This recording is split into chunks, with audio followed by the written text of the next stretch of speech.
Hey everybody, it's your boy Captain Hunter coming at you again, and another pretty devastating story.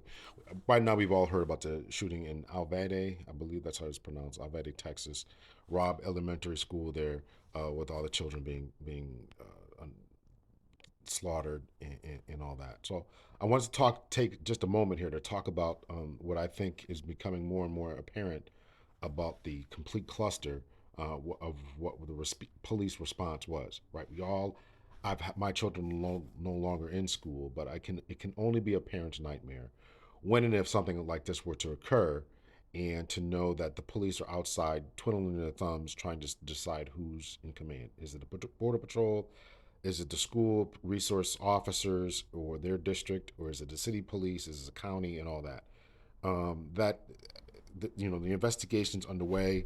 I don't, I think that they actually, in one article I read, they said that they wanted to call in the FBI to help kind of sort this mess out as to what happened, and how this happened, and of course how to prevent something like this from happening again in the future. And it's really, really unfortunate that this happened.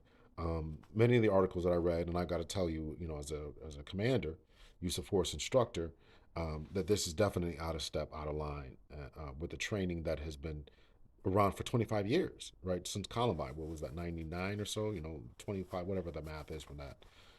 Um, so, um, active shooter training is what it is.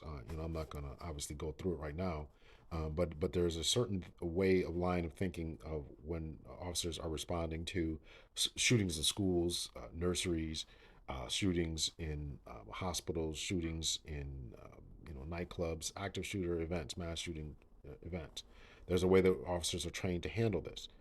We would think, here's a problem that I've often said on my podcast, and I'll say it again now, is that there's the lack of cohesion, concerted efforts, concentrated efforts, standardized practices across the board is problematic among law enforcement. There's 18,000 or so police departments, ranging from two officers all the way to thousands, large PDs, 40,000, NYPD, LAPD, etc. And this type of um, the, the the standardized practices and training that we think that an officer gets in NYPD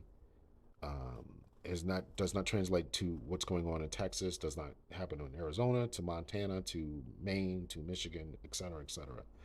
And this is an exemplification of that problem. This is an example of that problem when there's no standardized, cohesion. I think that police departments down there. I think they have an elementary school police department or a school district police department or something like that. They need to work with their city police officers, who need to work with if the next largest agency. Well, first of all, I would suggest that these people get on board and form their own response unit, right? Whether it's county, city, and the school district, form a response unit to handle any type of shooter in school or movie theater or whatever. That's first of all. You can't wait for 40 minutes for the border patrol to show up. I don't even really understand. I don't even really understand why. I don't want to go there. You can't wait. You've got to be able to do something now.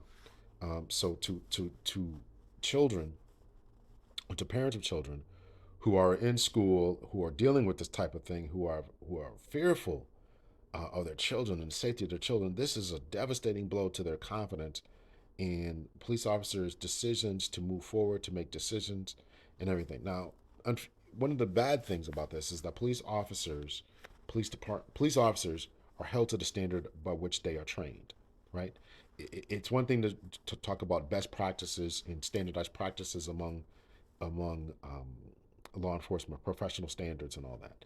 But the professional standards that exist outside of another part of Texas, where this is how they do things according to police professions, the International Association of Chiefs of Police, the police executives, research forums, and all these different professional agencies, means nothing when it comes down to the particular agency and the officer in his or her training. So even though this may be the standard practice about what we expect our officers to do myself as an expert testimony or whatever, um, that's one thing, but you have to still go in line with what the officer was trained to do, their department, their rules, their regulations, their state law, their city mission, and all that. That's the standard by which they're going to be held to. So it doesn't lend any evidence to that.